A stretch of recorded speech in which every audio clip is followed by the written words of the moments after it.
하나님 말씀 보시겠습니다. 하나님 말씀은 에스겔 20장 39절에서 44절까지 말씀 보겠습니다. 에스겔 20장 39절에서 44절까지 말씀입니다. 은혜를 주시는 하나님 말씀 봉독해 드리겠습니다. 주 여호와께서 이같이 말씀하셨느니라. 이스라엘 족속아, 너희가 내 말을 듣지 아니하려거든 가서 각각 그 우상을 섬기라. 그렇게 하려거든 이후에 다시는 너희 예물과 너희 우상들로 내 거룩한 이름을 더럽히지 말지니라. 주 여호와의 말씀이니라. 이스라엘 온 족속이 그 땅에 있어서 내 거룩한 산 곧 이스라엘의 높은 산에서 다 나를 섬기리니 거기에서 내가 그들을 기쁘게 받을지라.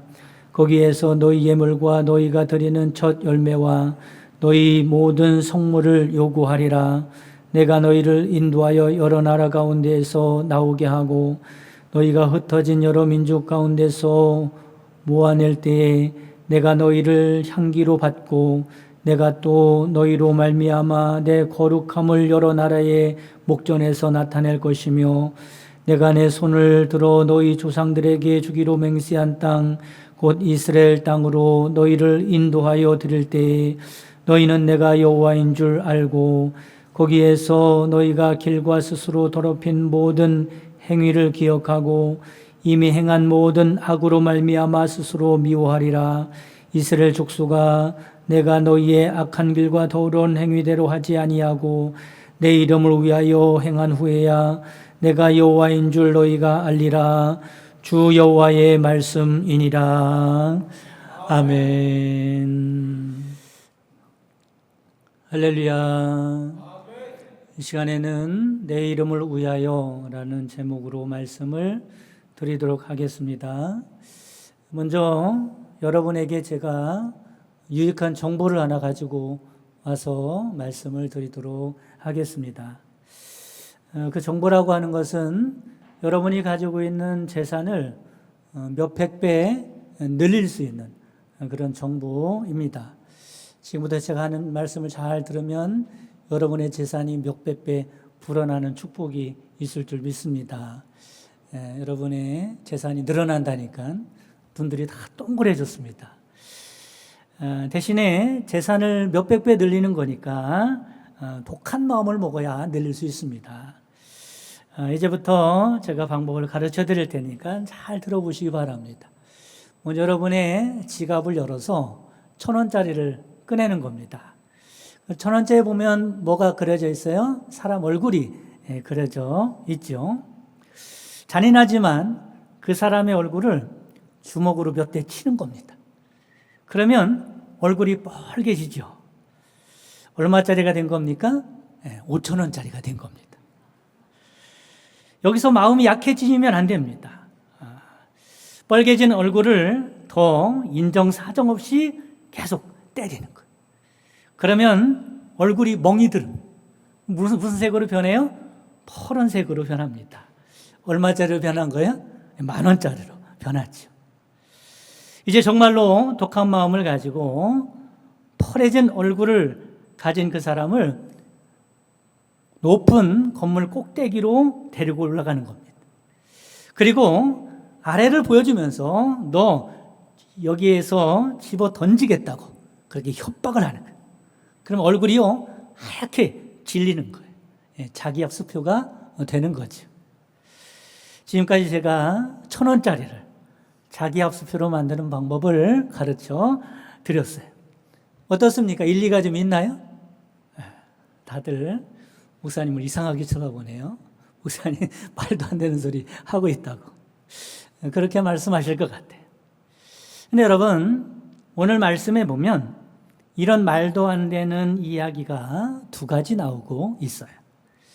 하나는 어떤 이야기냐면 하나님의 백성, 하나님의 사랑하는 백성들이 우상을 숭배하고 있는 이방 민족이 침략을 당했을 때 전쟁에 패하게 되고 나라가 망하게 됩니다.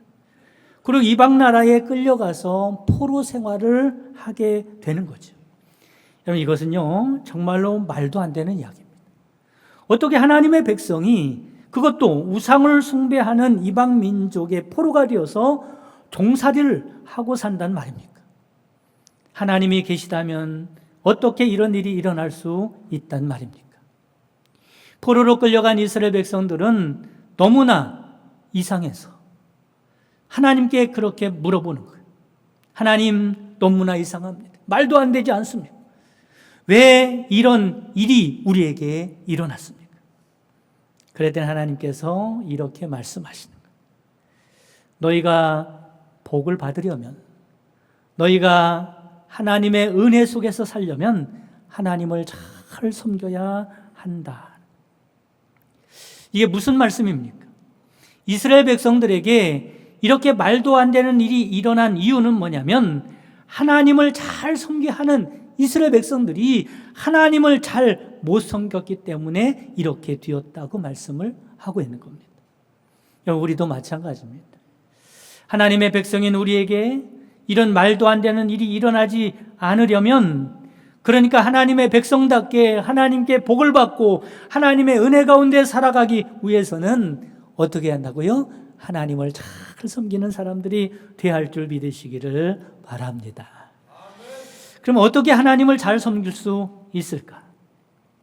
다음으로 말도 안 되는 이야기가 또 하나 나옵니다. 그건 뭐냐면, 하나님의 입장에서 이스라엘 백성들을 볼 때 말도 안 되는 일이 일어난 거예요. 우리가 하나님을 하나님으로 섬겨야 하지 하나님을 우상 섬기듯 하면 안 된다는 겁니다. 이게 말도 안 되는 거예요. 입으로는 하나님을 섬긴다 그러면서 행위로는 하나님을 섬기는 것 같이 보이지만 사실은 우상을 섬기듯 하나님을 섬기고 있는 말도 안 되는 일이 이스라엘 백성들에게 일어나게 된 것입니다. 오늘 본문 39절에 보면 주 여호와께서 이같이 말씀하셨느니라. 이스라엘 족속아, 너희가 내 말을 듣지 아니하려거든 가서 각각 그 우상을 섬기라. 그렇게 하려거든 이후에 다시는 너희 예물과 너희 우상들로 내 거룩한 이름을 더럽히지 말지니라 말씀합니다. 이 말씀 중에 각각이라는 말이 나와요. 각각. 각자 자기가 원하는 대로, 이런 말입니다. 각각. 그렇습니다. 우상을 섬기는 사람들의 특징은 각각입니다. 자기 마음대로, 자기 원하는 대로 섬기는 거예요. 안 섬기는 게 아닙니다. 섬기기는 섬기는데 어떻게 섬겨요? 자기 마음대로, 자기 좋을 대로, 자기 원하는 대로 섬기는 겁니다. 그러므로 우상은 가지각색인 거예요. 그러나 하나님은 그렇게 섬기면 안 된다고 말씀합니다. 하나님은 내 마음대로 섬기는 것이 아닙니다. 그러면 하나님을 어떻게 섬겨야 할까? 44절 말씀에 보면 중요한 말씀이 나오는데, 내 이름을 위하여 라고 말씀합니다. 한번 따라해 보겠습니다. 내 이름을 위하여. 내 이름이라는 게 누구 이름입니까? 하나님의 이름을 위하여. 하나님을 위하여. 하나님의 영광을 위하여.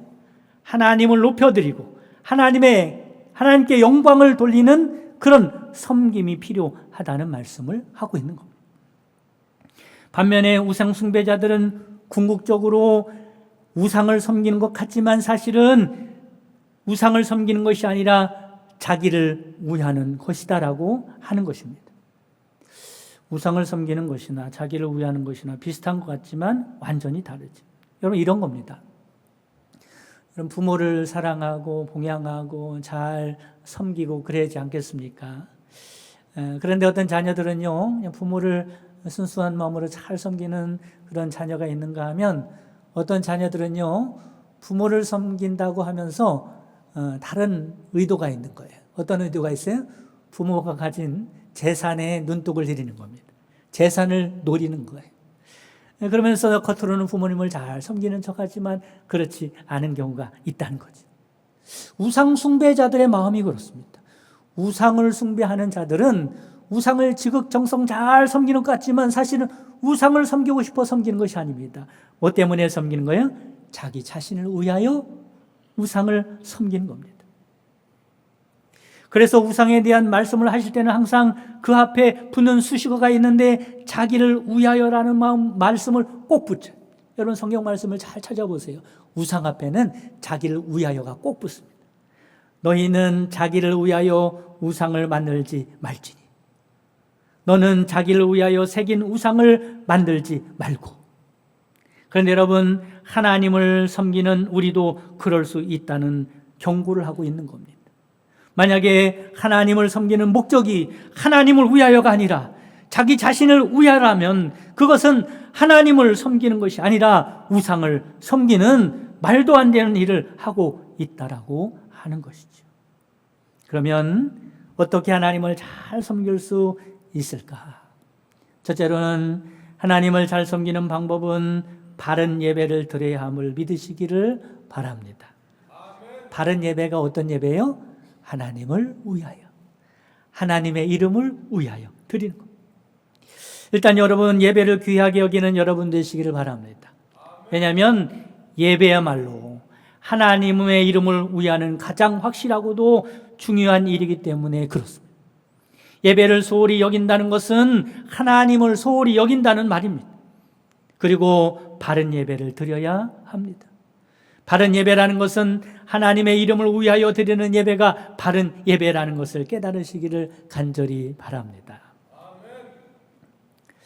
여러분 결혼식장에 다녀올 때가 있을 텐데 결혼식장에 어떻게 다녀옵니까? 결혼식장에 다녀오려면 결혼식을 하기 전에 미리 가서, 그렇죠? 그 결혼식을 시키는 부모에게 축하 인사를 하고, 그리고 신랑 신부와 함께 기쁨을 나누고, 그리고 그 다음에 결혼식에 참석하고 식사를 하고 돌아오게 되죠. 그런데 여러분 만약에 시간이 없어요, 바빠요, 그러면 어떻게 합니까? 결혼식 전에 미리 찾아가서 인사하고요, 그리고 부조금만 넣고 돌아올 수도 있을 겁니다. 그러나 이렇게 하는 것은 결혼식장에나 가능한 것이에요. 하나님께 드리는 예배는 이렇게 자기 편리한 대로 하고 싶은 대로 드려서는 안 되는 겁니다. 여러분 하나님께서 우리를 기쁘게 여기시는 예배자로 받으실 수 있는 것은 우리가 하나님께 온전히 드려야 한다는 것을 깨달으시기를 바랍니다. 결혼식으로 말하면 우리는 손님이 아닙니다. 우리가 바로 그 결혼식의 주인공이라는 사실을 기억하시기를 바랍니다. 결혼식에서 주인공이 부조만 하고 돌아올 수 있습니까? 식사만 하고 돌아올 수 있습니까? 결혼식 순서를 건너뛸 수 있나요? 그렇지 않습니다. 하나님은 신랑이 되시고 우리는 신부와 같은 것입니다. 우리가 결혼식의 주인공과 같은 것. 예배는 하나님이 기쁘게 받으시도록 잘 드려야 하는 것입니다. 그리고 중요한 것은 오늘 40절 말씀에 보면 예배에 대해서 이렇게 말씀합니다. 주 여호와의 말씀이니라. 이스라엘 온 족속이 그 땅에 있어서 내 거룩한 산 곧 이스라엘의 높은 산에서 다 나를 섬기리니 거기에서 내가 그들을 기쁘게 받을지라. 거기에서 너희 예물과 너희가 드리는 첫 열매와 너희 모든 성물을 요구하리라 말씀합니다. 여기서 중요한 단어는 거룩입니다. 거룩. 하나님은 거룩한 것을 받길 원하시고 거룩한 것을 요구하십니다. 여러분 거룩이 무엇입니까? 하나님의 것으로 구별된 것을 거룩하다고 합니다. 구별된 장소, 구별된 시간, 구별된 사람, 구별된 예물, 이 구별된 것이 거룩한 것이고 이것을 하나님께 드리는 시간이 바로 예배 시간입니다. 여러분, 우리는 거룩한 예배를 드려야 할 줄 믿으시기를 간절히 바랍니다. 그럴 때 내가 그들을 기쁘게 받을지라고 말씀합니다. 그들의 예배를 받겠다고 말씀을 하고 있는 거예요. 어떤 사람은 이런 얘기를 할 때가 있어요. 꼭 예배 시간을 정해놓고 드릴 필요 있나? 그냥 내가 드릴 수 있을 때 드리면 되지 않는가? 꼭 정해진 장소에 가서 예배를 드려야 하나? 성물을 꼭 드리면서 예배를 드려야 하나? 이렇게 말할 때가 있습니다. 근데 여러분 생각을 해보세요. 언제든지 예배를 드릴 수 있는 겁니다. 그것을 제가 무시하는 게 아니라 여기서 언제든지 예배를 드릴 수 있는데 꼭 시간을 정해놓고 예배 드려야 하나? 라고 이야기할 때 그 언제든지라고 하는 것은 언제를 말하죠? 자기 편할 때, 그죠? 자기가 시간 날 때. 어디서든지 예배를 드릴 수 있다고 이야기하지만 그 어디서라는 게 어디를 가리키겠습니까? 자기가 드리고 싶은 장소에서, 자기가 편한 장소에서 예배를 드리겠다는 겁니다. 여러분, 이런 예배는 하나님의 영광을 위한 예배가 아니라 자기 자신을 위한 예배가 될 수밖에 없는 것입니다. 하나님은요, 거룩한 예배를 받기를 원하십니다. 거룩한 예배를 통하여 영광을 받으신다는 것을 깨달으시길 주님의 이름으로 축원합니다. 여러분, 지금 드리는 이 예배를요, 귀하게 여기시길 바랍니다. 그렇다고 다른 예배를 무시하라 이런 말이 아니라 그 예배도 중요하지만 지금 드리고 있는 이 예배를 귀하게 여기라는 거예요. 시간을 정해놓고 장소를 정해놓고 성별된 내가 하나님 앞에 예배드리는 이 시간은요, 하나님이 기쁘게 받으신 예배의 시간이라는 것을 깨달으시기를 간절히 바랍니다. 여기에 우리의 신앙의 고백이 들어있는 거예요. 예배라고 하는 것은 원어상으로 보면 무릎을 꿇다라고 하는 의미가 있습니다. 여러분, 무릎을 왜 꿇습니까? 항복의 의미로 무릎을 꿇는 거예요. 자기 자신의 모든 것을 포기하는 겁니다. 다 내려놓는 겁니다. 그러니까 예배는 내가 죽는 시간입니다. 나는 하나님의 것이니 이제부터 하나님의 뜻대로 사용하여 달라고 하나님께 나의 모든 것을 다 내려놓는 시간이 예배의 시간입니다. 말하자면 내가 제물이 되는 시간이 예배 시간입니다. 나를 선별하여 하나님 것으로 드리는 시간이 예배 시간입니다. 예배는 내가 온전히 하나님의 것이 되는 순간임을 믿으시기를 바랍니다. 그리고 또 중요한 예배가 있습니다. 그것은 삶으로 드리는 예배입니다. 이제 나는 하나님께 드려진 거룩한 제물이 되었으니 나의 삶을 통하여 하나님을 드러내고 하나님의 영광된 삶을 살기로 그렇게 결단하는 것입니다. 그리고 하나님을 위해서 살아가는 것입니다. 나의 삶을 통하여 하나님의 영광이 드러나도록 그렇게 살아가는 것입니다. 이런 삶을 통하여 또한 예배를 드리는 것이죠. 로마서 12장 1절에서 2절 말씀 보면 그러므로 형제들아 내가 하나님의 모든 자비하심으로 너희를 권하노니 너희 몸을 하나님이 기뻐하시는 거룩한 산 제물로 드리라. 이는 너희가 드릴 영적 예배니라. 너희는 이 세대를 본받지 말고 오직 마음을 새롭게 함으로 변화를 받아 하나님의 선하시고 기뻐하시고 온전한 뜻이 무엇인지 분별하도록 하라. 하나님이 기뻐하시는 대로 살아가라는, 하나님의 뜻대로 살아가라는 겁니다. 이 말씀이 41절 말씀에 나오고 있어요. 내가 너희를 인도하여 여러 나라 가운데서 나오게 하고 너희가 흩어진 여러 민족 가운데서 모아낼 때에 내가 너희를 향기로 받고. 여러분, 구별된 우리 성도들이요, 하나님께 향기인 줄 믿으시길 바랍니다. 하나님을 기쁘시게 하고 하나님의 그런 소망이 되는 향기입니다. 내가 또 너희로 말미암아 내 거룩함을 여러 나라의 목전에서 나타낼 것이며 말씀합니다. 여러분, 이렇게 하나님만 영광 받으시는 귀한 예배를 드리심으로 하나님께 복을 받으며 살아가는 여러분 되시기를 주님의 이름으로 축원합니다. 두 번째, 하나님을 잘 섬기는 방법은 언약을 믿고 따라야 한다라고 하는 겁니다. 누구를 위하여? 하나님의 이름을 위하여. 여러분, 언약을 믿고 따라가는 그 사람의 삶을 통하여 하나님의 이름이 높여짐을 믿으시기를 간절히 바랍니다. 42절 말씀에 보면 내가 내 손을 들어 너희 조상들에게 주기로 맹세한 땅 곧 이스라엘 땅으로 너희를 인도하여 드릴 때에 너희는 내가 여호와인 줄 알고 말씀합니다. 이 말씀은 하나님께서 약속하신 일을 이루실 때에 이런 말이죠. 너희들이 여호와인 줄 알게 될 것이다. 그러므로 우리는 하나님의 언약의 말씀이 성취될 것을 믿고 그 말씀을 붙들고 따라 살아가는 사람이 되어야 할 줄 믿으시기를 바랍니다.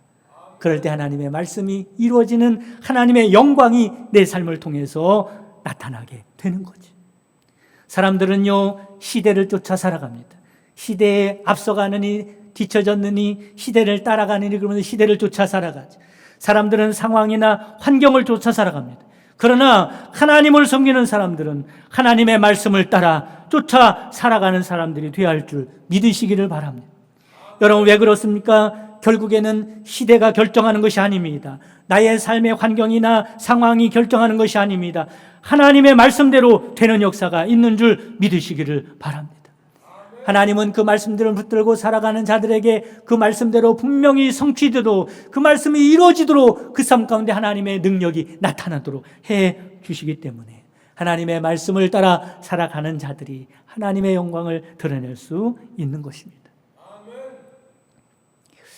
우리가 귀에 익숙한 피에르 가르댕이라고 하는 유명한 패션 디자이너가 있습니다.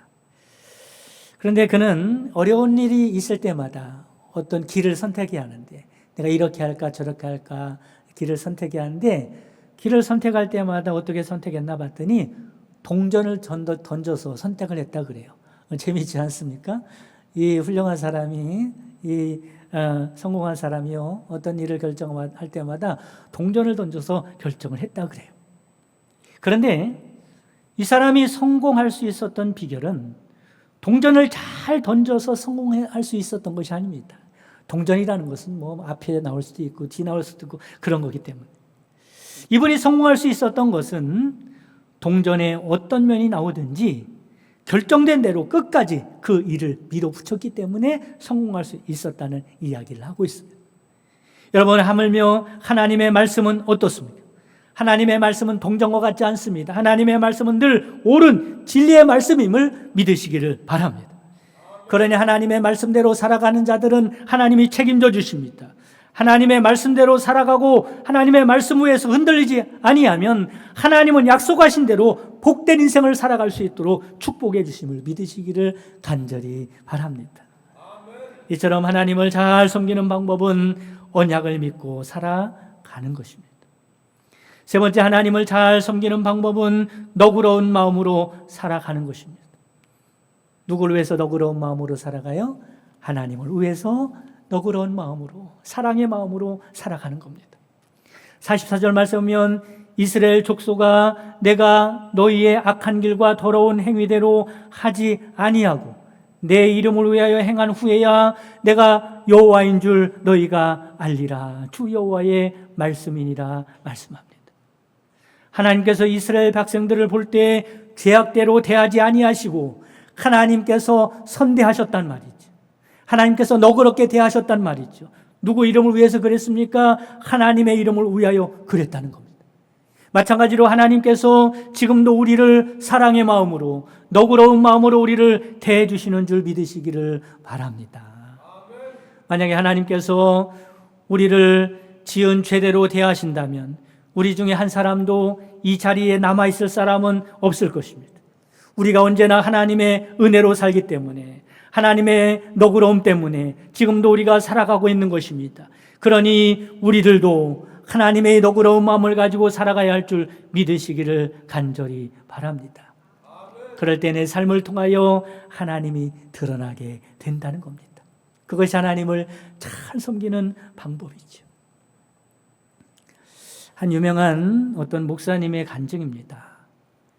한 번은 이 목사님이 식당에 가게 됐는데 음식을 주문했어요. 그런데 그 음식이 한참을 기다려도 나오질 않는 겁니다. 그래도 짜증내지 않고 화내지 않고 기다리고 또 기다렸어요. 늦게 그 음식이 나왔습니다. 그런데 이번에는 자기가 주문한 음식이 나오지 않고 다른 음식이 메뉴가 나온 거예요. 그래도 참고 그 음식을 먹었는데요, 그 음식이 얼마나 맛이 없던지, 이게 무슨 맛인지 알 수가 없더랍니다. 정말 자기 생애 최악의 식사를 하게 된 거예요. 그 나라는 팁 문화가 있기 때문에 나오면서 팁을 줘야 하는데 그렇게 음식을 먹고요, 도저히 팁을 줄 마음이 하나도 생기지 않는 거예요. 마음이 갈등을 하죠. 고민합니다. 내가 줄까 말까. 근데 그때 하나님께서 그 목사님에게 감동을 주셨다고 그럽니다. 사랑하는 아들아, 내가 너를 어떻게 사랑한 줄 아느냐? 내가 너를 구원하기 위하여 십자가에서 죽었단다. 이런 감동의 말씀을 듣는 순간 잠시나마 야박하고 미워했던 마음을 가졌던 그 마음을 회개하게 되었습니다. 하나님께서 나같이 못난 죄 많은 사람도 사랑하시고 구원하기 위하여 십자가를 지셨지만 나는 고작 먹는 음식 하나 때문에 형제를 인색하게 대했구나 생각을 하게 되었고, 나오면서 음식값 3만 원 하고 팁 2만 원을 더 주고 나오게 됩니다. 시간이 흘렀어요. 놀랍게도 그 팁을 받았던 사람에게서 편지가 왔습니다. 목사님, 저는 목사님에게 최악의 식사를 대접했던 웨이터입니다. 그런데 목사님은 아랑곳하지 아니하시고 그 음식을 다 잡수셨을 뿐만 아니라 저에게 큰 사랑을 베풀어 주셨습니다. 저는 너무나 감격했고 그 사랑에 미안하고 죄송하고 감사한 마음에 가족들하고 이야기를 했는데 가족들도 다 감동을 받았습니다. 저는 본래 신앙생활을 하던 사람이었는데 교회에서 상처를 많이 받아서 교회를 떠나게 되었습니다. 그런데 그날 목사님께서 저희 식당에 오신 것입니다. 한눈에 봐도 방송에 출연하시는 유명한 목사님인 줄 알아보았습니다. 저는 목사님이 싫었습니다. 그래서 일부러 음식을 늦게 주었고 그것도 주문하지 않은 맛이 없는 음식을 드린 겁니다. 그런데 목사님은 화를 내기는커녕 저에게 사랑을 베풀어 주시는 것을 보면서 하나님께서 저에게도 참으시고 기다리시고 사랑하시는 하나님의 마음을 목사님을 통해서 알게 되었습니다. 그리고 저와 가족이 다시 신앙생활을 하기로 결심했습니다. 목사님의 사랑이 저의 가족을 다시 교회로 인도한 것입니다. 목사님 정말로 감사드립니다. 여러분, 이 시대는 우리에게 하나님을 보여달라고 말을 합니다. 그런데 여러분, 보이지 않는 하나님을 어떻게 보여줄 수 있겠습니까? 그런데 방법이 있습니다. 하나님을 보여달라고 하는 사람들에게 세상에서 찾아볼 수 없는 하나님의 사랑과 너그러움을 보여주시기 바랍니다. 그러면 내가 하나님을 보았다고 말할 것입니다. 사랑하는 성도 여러분, 하나님을 잘 섬겨서 은혜와 복을 받으며 살아갈 수 있는 여러분 되시기를 주님의 이름으로 축복합니다. 하나님을 영화롭게 해드리는 예배, 여러분을 제물 삼아 드리는 삶의 영적 예배를 드리시기를 바랍니다. 시대나 세상의 환경이나 상황을 따라 살아가지 아니하고 하나님의 말씀을 믿고 따르는 여러분 되시기를 바랍니다. 하나님의 사랑과 너그러움을 세상에 보이면서 하나님의 영광을 드러내며 살아갈 수 있는 여러분 되시기를 주님의 이름으로 축복합니다. 이 시간에 봉헌할 때 우리 플룻 클라 선교회의 특송 들으시면서 봉헌하도록 하겠습니다. 제목은 하나님은 너를 지키시는 자입니다.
아멘.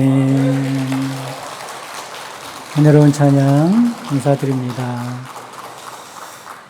지금은 우리 주 예수 그리스도의 구속의 은총과 하나님의 크신 사랑하심과 성령님의 내주교통 충만 역사하심이 하나님을 잘 섬겨 은혜와 복으로 살기 원하는 모든 성도들 머리 위에와 사랑하는 자손들과 그 가정과 그 손으로 하는 모든 생업 위에 지금부터 영원까지 함께 계시기를 주님의 이름으로 축원하옵나이다. 아멘.